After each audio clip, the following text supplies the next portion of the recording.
네, 저는 오늘 읽어드린 본문을 중심으로 은혜의 비 준비하시는 하나님이란 제목으로 함께 말씀을 나누기 원합니다. 한번 따라하겠습니다. 은혜의 비 준비하시는 하나님. 자, 한 번 더요. 은혜의 비 준비하시는 하나님.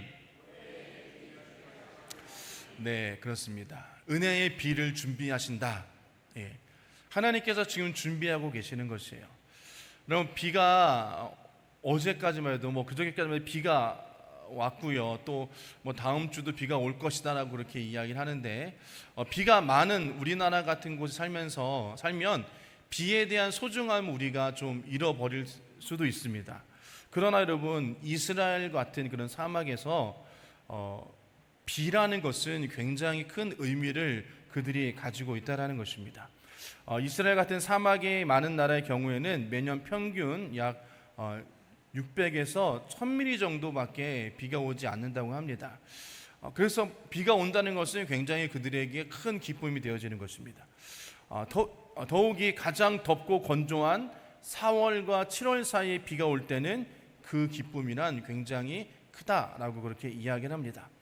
자, 이스라엘은 대개 10월에서 11월 사이에 비가 내리는데요, 그것을 이른비라고 그렇게 이야기를 합니다. 이때는 그때 씨를 뿌리는 일이 일어나는 것이에요. 10월과 11월에는. 그리고 또 10월과 11월에 씨를 뿌려서 자라나면서 결실하는 그런 3, 4월이 되면 그때 또 한번 비가 오는데, 그때 우리는 이것을 늦은 비라고 그렇게 이야기를 하는 것입니다. 이른 비가 내려야지만이 땅에 씨를 뿌릴 수 있고요, 늦은 비가 내려야지만이 곡식이 결실하게 되어지는 것입니다. 그래서 이 씨를 뿌릴 때나 아니면 곡식을 거둘 때나 비가 오지 않으면 소산을 얻기가 힘든 것이에요. 그래서 비가 어느 때 내려도 좋지만 가장 이스라엘 땅의 가장 중요한 것은 말씀드린 것처럼 이른 비와 늦은 비가 적당히 그 시기에 맞춰서 내려야지만이 많은 곡식물을 거둬들일 수 있습니다. 만일 철에 따라 그렇게 이른 비와 늦은 비가 내리지 아니하면 열매를 맺을 수 없어요. 그래서 이른 비와 늦은 비가 굉장히 중요한 것임을 우리는 알아야 되는 것입니다. 자, 오늘 본문에도 여러분 이른 비와 늦은 비라는 것이 나옵니다. 14절 말씀 보면 너희 땅에 이른 비와 늦은 비를 내린다라는 것이에요. 자, 이른 비와 늦은 비를 내린다라고 말씀하시는데, 성경은요, 이 비에 대해서 굉장히 여러 가지 의미를 부여하고 있는데요, 첫 번째로 보면 비는 하나님의 말씀을 상징하는 것입니다. 자, 이사야서 55장 10절과 11절 말씀 보면 비와 눈이 하늘에서 내려서 땅을 적셔서 싹이 돋아 열매를 맺게 하고 씨 뿌리는 사람에게 씨앗을 주고 사람에게 먹거리를 주고 나서야 그 근원으로 돌아가는 것처럼 나의 입에서 나가는 말도 내가 뜻하는 바를 이루고 나서야 내가 하라고 보낸 일을 성취하고 나서야 나에게로 돌아올 것이다 라는 거죠. 그러니까 비와 눈이 내려서 땅을 적시는 것처럼 나의 입에 나가는 말, 즉 하나님의 말씀이라고 비를 비유하고 있습니다. 비는 풍족하게 내려야지 됩니다. 그래야지만이 풍족한 열매를 거둘 수 있어요. 그리고 농부에게 기쁨이 되어지겠죠. 그런 것처럼 하나님의 말씀이 우리 안에 풍족히 내려야 되는 것입니다. 그래야지만이 우리 삶 가운데도 하나님의 역사와 결실이 나타나게 되어진다는 뜻인 것입니다. 그래서 비가 하늘에서 내리는 것처럼 하나님의 말씀의 계시가 저와 여러분들에게 임해야 되는 것이에요. 그것을 우리는 레마의 말씀이다라고 그렇게 이야기를 합니다. 비가 내리면 그 말랐던 땅이 촉촉해지고 또 옥토가 돼서 거기서 싹이 나는 것처럼 적당한 때에 적정량의 비가 내려서 또 곡식이 결실하고 열매를 맺는 것처럼 하나님의 말씀이 우리 안에 계속적으로 내려야 되는 것이에요. 그래야지만이 우리의 영혼이 알차게 되어지고 곡식을 열매를 맺게 되어진다는 것입니다. 즉 말씀의 비가 우리 심령 가운데 이른 비와 늦은 비처럼 내릴 때 우리 영혼이 살찌게 되어지고 열매를 맺을 수 있게 되어지는 것입니다. 그러므로 여러분, 우리가 정신적으로 삭막하고 공허한 사람들, 영적으로 갈증나고 괴로운 사람들은 비처럼 내리는 하나님의 말씀을 우리가 잘 기억해야 되는 것이에요. 그래서 말씀을 읽고 묵상하고 말씀을 암기하고 그 말씀으로 주시는 우리의 공급되어지는 하나님의 은혜를 여러분 기억해야 될 줄 믿습니다. 그렇기 때문에 우리가 말씀을 많이 들을 수 있는 기회를 우리가 가져야 되는 것이에요. 그래서 비는 첫 번째로 하나님의 말씀을 의미한다. 두 번째는 은혜의 단비를 의미한다는 것입니다. 즉, 비는 하나님의 은혜를 의미한다는 것이에요. 에스겔서 34장 26절 말씀 보면 내가 그들과 내산 사방에 복을 내려주겠다. 내가 때를 따라 비를 내릴 것이니 복된 소나기가 내릴 것이다 라는 것이에요. 비를 여러분 하나님의 은혜의 단비 복된 소나기다라고 그렇게 고백했습니다. 이것은 하나님께서 은혜를 주신다라는 그런 말씀이죠. 하나님의 은혜와 긍휼을 우리 가운데 부어 주신다라고 말씀하시는 것입니다. 왜냐하면 여러분 때를 따라 비를 내린다라고 그렇게 말씀하실 수 있는 분은 하나님밖에 없다라는 것입니다. 구름을 명하여 비를 내리게 하시고 또 모든 것들을 주관하시는 그런 전능하신 하나님이 계시기에 우리가 하나님의 은혜를 경험할 수 있는 것이에요. 그리고 그 은혜가 하나님을 통하여서 우리 가운데 내려지게 되어지는 것입니다. 여러분, 토지에 비가 오지 않으면 어떠한 것은 어떠한 작물, 어떠한 씨를 뿌려도 열매를 맺을 수 없습니다. 그렇기 때문에 우리의 삶 가운데 하나님의 은혜가 충만히 내리지 아니하면 우리는 어떠한 일도 할 수 없다는 것을 우리는 반드시 기억해야 되는 것이에요. 하나님께서 우리에게 은혜 주시지 아니하면 우리의 삶은 다 허사가 없는 것입니다. 때를 따라 비를 내리라라고 말씀하신 그것은 여러분 하나님께서 적세적소에 우리 가운데 은혜 주신다라고 말씀하시는 것이에요. 그래서 저와 여러분이 그 은혜 받기를 간절히 간구하기를 주의 이름으로 축복합니다. 그래서 우리가 하나님 말씀대로 살기 위해서 또 겸손하지 않고 교만한 삶을 살기 위해서 거룩한 삶을 살기 위해서 또 열심으로 하나님 앞에 봉사하고 헌신하기 위해서 이러한 모든 것 가운데 한 걸음 더 나아가 우리가 천국을 바라고 소망하는 그런 모든 것 가운데 주님의 은혜가 필요하다는 것이에요. 그래서 저와 여러분 가운데 주님의 은혜가 날마다 있기를 주님의 이름으로 축복합니다. 세 번째는 여러분 비는 하나님의 심판을 의미하기도 합니다.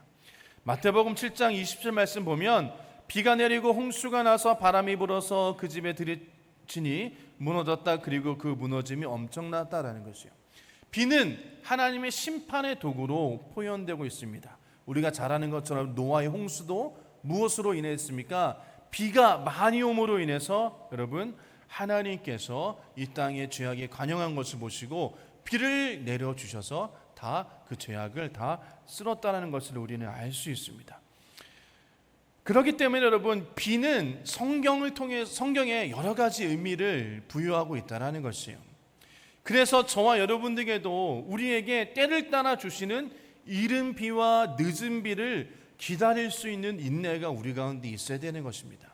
농부가 흡사 씨를 뿌리려고 이른 비를 기다리는 것처럼 또 곡식이 결실을 맺기 위해서 늦은 비를 기다리는 것처럼 저와 여러분 가운데 이른 비와 늦은 비를 기다리고 바라고 소원하는 그런 우리들 가운데 간절함과 소망함과 인내하심이 우리 가운데 있어야 되는 것이에요. 자, 전도서 3장 1절 말씀 보면은 이렇게 말씀하십니다. 모든 일은 다 때가 있다라고 말씀하세요. 그리고 세상에서 일어나는 일마다 알맞은 때가 있다라고 전도서 3장 1절에 말씀하십니다. 여러분 우리는 시간의 흐름에 따라 삶을 살고 있습니다. 그리고 그 시간의 흐름을 역행할 수는 없어요. 봄이 오면 그 뒤에 여름이 오고 여름 오면 가을이 오고 가을이 오면 겨울이 오고 이렇게 여러분 시간이 지남에 따라 우리는 삶을 살고 있다는 것이에요. 우리가 그 시간의 흐름에 따라 삶을 잘 맞춰서 삶을 살아야지 그 시간을 역행하고 내 마음대로 시간과 또 환경에 맞지 않게 삶을 살려고 한다면 큰 어려움을 당하게 되어지는 것입니다. 예를 들어서 여러분 추운 겨울에 밭에 나가서 씨를 뿌린다. 그렇게 생각하면 말이 안 되는 일이겠죠. 그런 것처럼 여러분, 우리가 하나님의 뜻과 섭리 가운데 우리가 온전히 순종하고 그 뜻과 섭리 가운데 우리가 나아갈 수가 있어야 된다라고 말씀하고 계시는 것입니다. 그러면서 우리는 하나님께서 우리 가운데 은혜 주시는 그 은혜의 비를 준비하시는 하나님을 우리는 기다려야 되는 것입니다. 그때를 기다리면서 우리가 기억해야 될 것은 첫 번째로 하나님이 모든 것을 지으셨다라는 것이에요. 은혜의 비 준비하신 하나님 우리가 기다리면서 우리가 기억해야 될 것은 하나님이 모든 것을 지으셨다라는 것이에요. 창세기 1장 1절에 말씀하신 태초에 하나님의 선지를 창조하셨느니라, 하나님께서 전능하신 하나님이 되어 주신다라는 것을 우리는 기억해야 되는 것입니다. 자, 전도서 3장 11절 말씀 보면 하나님은 모든 것이 제때에 알맞도록 일어나도록 만드셨다. 더욱이 하나님은 사람에게 과거와 미래를 생각하는 감각을 주셨다. 그러나 사람은 하나님이 하신 일을 처음부터 끝까지 다 깨닫지는 못하게 하셨다라는 것이요. 하나님이 일을 시작하시고 또 일을 마치시는 그런 모든 섭리와 은혜 가운데, 그 순리 가운데 우리가 있다라는 것입니다. 그런데 우리는 그것을 잘 알지 못한다라고 말씀하고 계시는 것이에요. 그래서 우리가 기도하는 것입니다. 그래서 우리가 말씀 보는 것이에요. 그래서 우리가 예배하는 것입니다. 우리 마음 가운데 성령께서 우리 마음 속에 하나님의 뜻과 섭리를 계시해 주지 아니하면, 말씀해 주시지 아니하면 우리는 그 하나님의 뜻과 섭리를 모르는 것입니다. 하나님의 말씀이 우리를 이끌어가고 또 하나님의 뜻을 알고 그 때를 얻으려고 하면 우리가 온전히 하나님 앞에 그것을 맡기고 하나님 앞에 기도하고 예배하고 말씀을 통해서 주 뜻을 우리가 깨달아야 되는 것이에요. 우리가 사람이 여러분 아무리 오래 살아도 하나님의 뜻과 섭리 가운데 살지 아니하면 그 인생은 헛된 인생이 되어지는 것입니다. 그렇기 때문에 저와 여러분들이 하나님의 뜻과 섭리를 기억하시고 또 무엇보다도 전능하신 하나님이 우리와 함께 하신다는 걸 기억하시면서 우리의 삶을 살아가시는 저와 여러분 되시기를 주의 이름으로 축복합니다. 그래서 우리의 삶의 목적은 하나님께 영광 돌리는 삶을 살아야 되는 것이에요. 우리가 이 땅 가운데 하나님께서 생명을 주시고 이 땅 가운데 우리 가운데 이 예수 그리스도를 허락하여 주시고 주님 믿게 하여 주신 것은 다른 것이 아닙니다. 전능하신 하나님을 섬기라고 우리 가운데 삶을 허락하여 주신 것이에요. 그래서 저와 여러분들이 하나님을 섬기고 하나님께 영광 돌리며 하나님이 기뻐하시는 그런 귀한 삶을 사는 저와 여러분 되시길 주의 이름으로 축복합니다. 그럴 때 우리가 여러분 삶 가운데 행복이라는 것을 느낄 수 있는 것이요, 기쁨이라는 것을 느낄 수 있는 것입니다. 그리고 무엇보다도 주님이 주시는 참된 평안함이 우리 가운데 있게 되어지는 것이에요. 그리고 아름다운 열매를 맺을 수 있다는 것을 기억하시길 원합니다. 두 번째로 우리가 은혜에 비추신 하나님을 기억할 때 둘째 여러분, 날 때가 있고 죽을 때가 있다는 것을 또 기억해야 되는 것입니다. 누구에게나 여러분 주어진 시간이라는 것이 있습니다. 그것이 짧을 수도 있고 길 수도 있습니다. 그런데 우리가 그 짧은 시간이건 아니면 긴 시간이건 우리에게 주어진 시간, 그 때를 우리가 헛되이 보내지 말아야 되는 것입니다. 하나님의 때를 우리가 잘 분별하고 또 그것을 잘 사용해야지만이 나중에 우리가 주 앞에 섰을 때 잘했다 칭찬받는 그런 귀한 영혼이 되어질 줄 믿습니다. 에베소서 5장 15절과 17절 말씀 보면 그러므로 여러분은 어떻게 살아가야 할지를 살피십시오.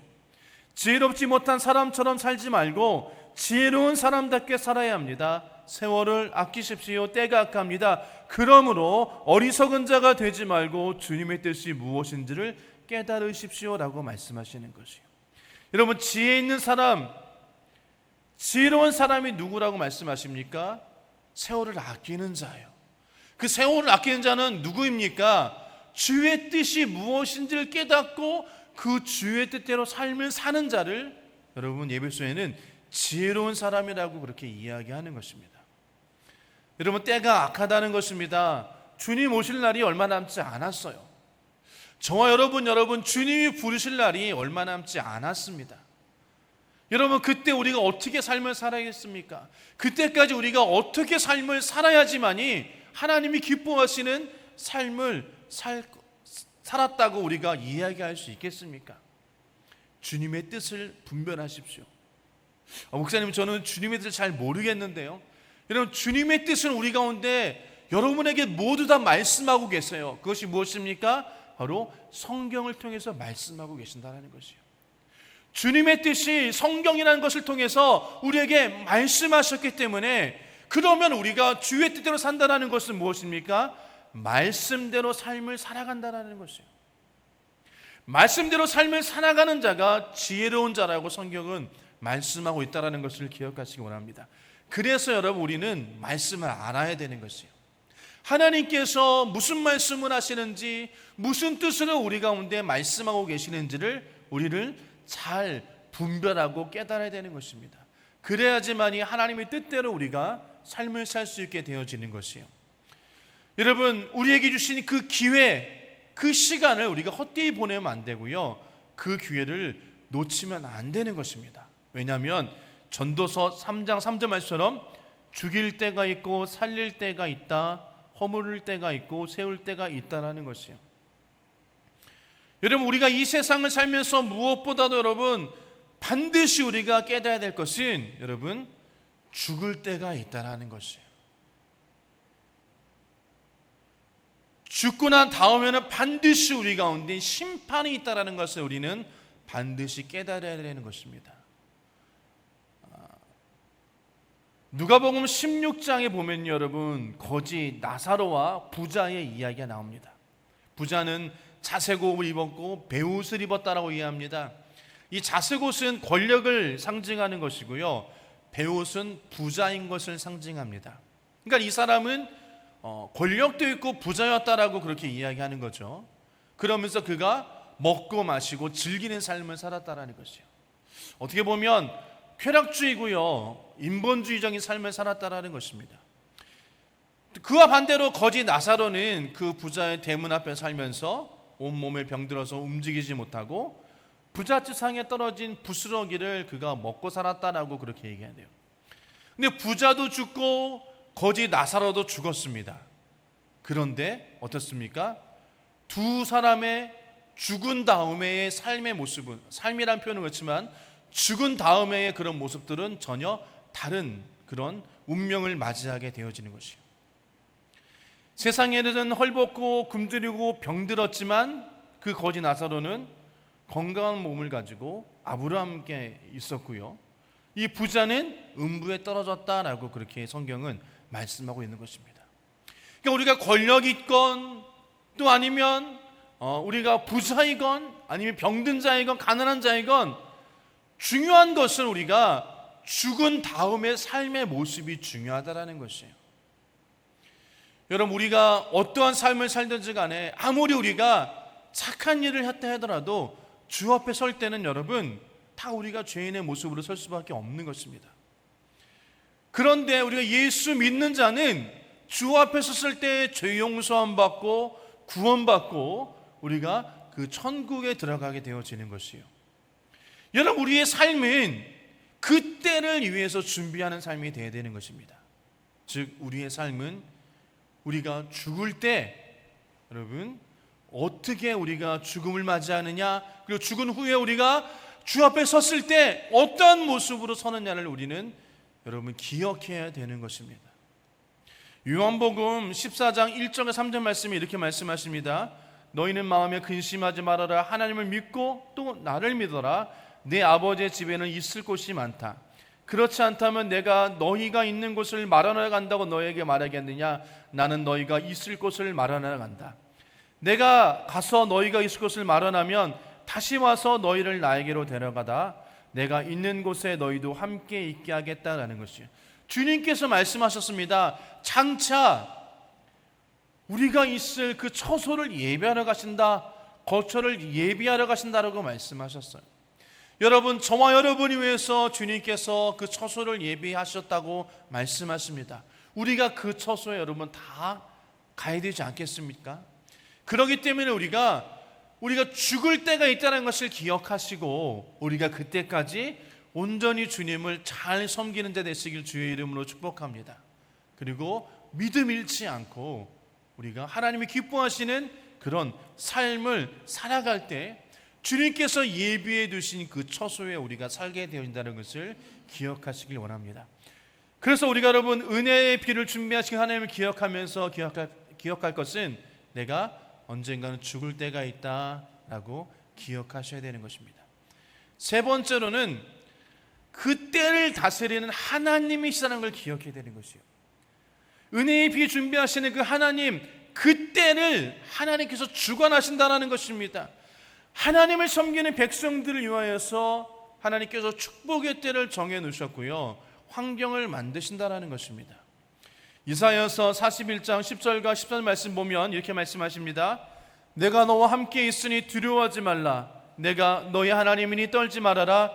내가 너를 강하게 하겠다. 내가 너를 도와주고 내 승리의 오른팔로 너를 붙들어 주겠다. 너에게 화를 낸 모든 자들이 수치를 당하며 당황할 것이다. 너와 다투는 자들이 아무것도 아닌 자들처럼 되어서 멸망할 것이다.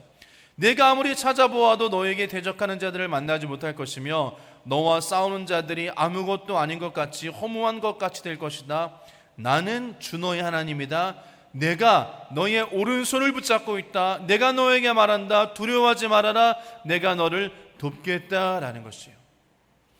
여러분, 주님께서 그 때를 주관하고 계시는데 우리 가운데 말씀하시는 것입니다. 내가 너의 하나님이니 내가 오른손으로 너를 붙잡고 있으니 두려워하지 말아라.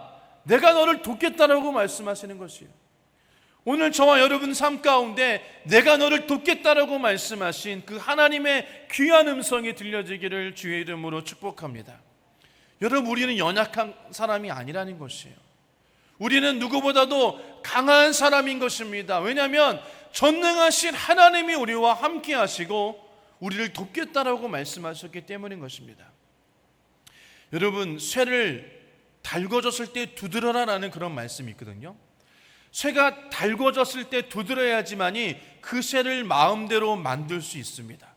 굳어지면 그 쇠를 마음대로 만들 수 없다라는 것이에요. 이 얘기는 무슨 얘기입니까? 여러분, 기회가 왔을 때 일을 하라는 것이에요. 기회가 있을 때 삶을 온전히 살아라는 것이에요. 우리가 지금 예수 믿고 있을 때 온전한 예수 그리스도를 믿는 자의 삶을 살아라라고 말씀하시는 것이에요. 저와 여러분 가운데 지금 예수 믿는 기회가 주어졌습니다. 여러분, 그래서 우리가 지금 예배드리고 말씀 듣고 하는 것이죠. 여러분, 이때를 우리가 기억하고 이때를 온전히 우리가 온전한 삶을 살아야 되는 것이에요. 그리스도를 믿는 온전한 삶으로 우리가 삶을 살아야 되는 것입니다. 이 때를 여러분이 놓쳐버리면 우리는 다시금 돌아올 수 없을지도 모릅니다. 우리가 온전히 이러한 성공적인 삶을 살려면 하나님을 바라봐야 되는 것이에요. 이 때를 온전히 우리가 유지하려면 하나님을 바라보고 하나님을 의지하고 하나님의 섭리를 깨달아야 되는 것입니다. 이사야서 말씀처럼 하나님이 우리와 함께 하시고 우리를 붙잡아 주시기 때문에, 여러분, 우리를 도와주기 때문에 우리가 이 때를 온전히 살 수 있다는 것을 고백하는 되시기를 주의 이름으로 축복합니다. 우리가 이 때 가운데 하나님께서 도와주지 아니하시면 우리의 삶이 헛것이라고 말씀하시잖아요.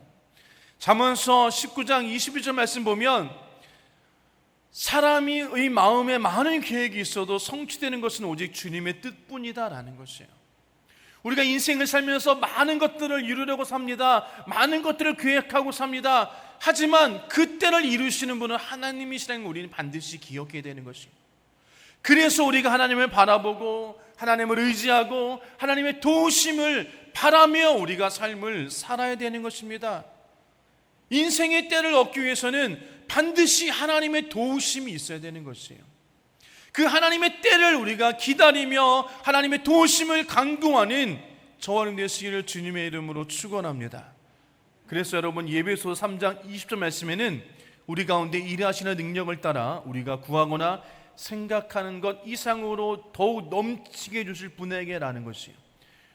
우리가 구하는 것이나 생각하는 것 이상이나, 여러분, 그 모든 것들이 이루어질 때를 주님께서 준비하고 계시는 것이에요.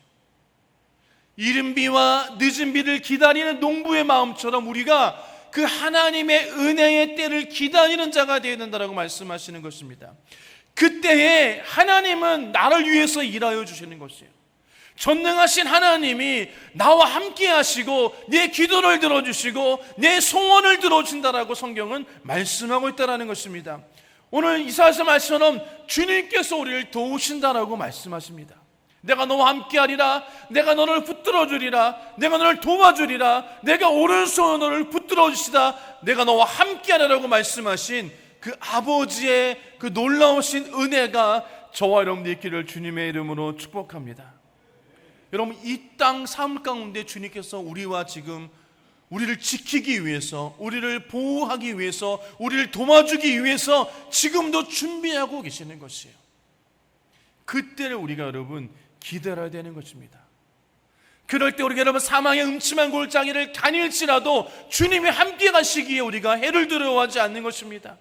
주의 지팡이가 막대기 나를 이끌어 주시기 때문에 내가 여러분 온전한 주님의 뜻으로 간다는 것이에요.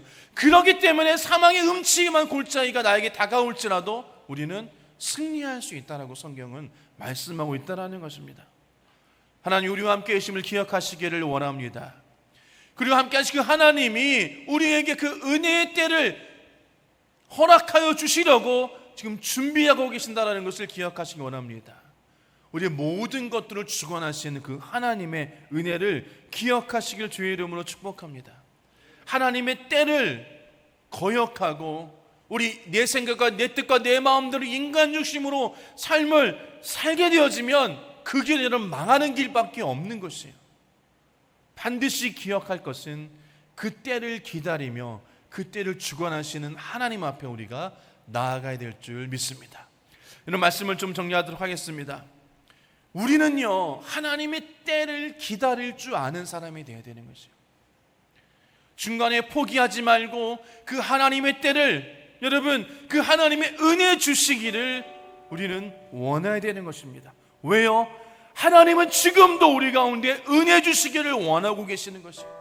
근데 우리가 하나님의 은혜를 기다리지 않아요. 소원하지 않아요. 바라지 않아요. 원하지 않습니다. 간절함으로 나아가지 않아요.